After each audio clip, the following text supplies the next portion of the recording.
Ambil Mian. Ini 500 uang yang dorang bawa dengan gula teh di situ.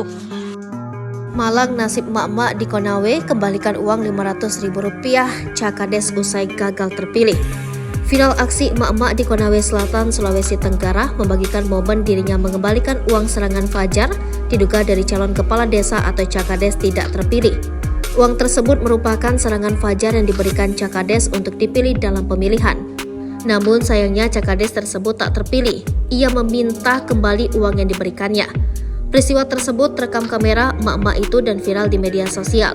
Dalam rekaman video viral yang beredar pada Selasa 26 September 2023, nampak emak-emak merekam dua pemuda yang mendatangi rumahnya. Ia pun lantas mengembalikan uang senilai Rp500.000 kepada pemuda tersebut. Diketahui dua pemuda itu merupakan tim sukses yang datang menagih uang serangan fajar dikembalikan. Emak-emak itu pun mengeluarkan unek-uneknya. Meski kesal, ia pun tetap mengembalikan uang tersebut.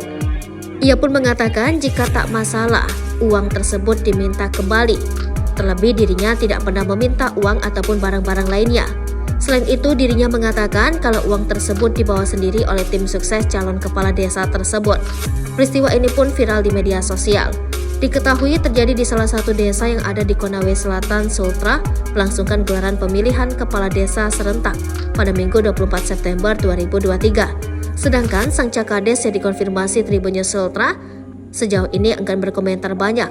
Menurutnya dia baru akan memberikan konfirmasinya usai melaporkan kasus tersebut ke pihak kepolisian.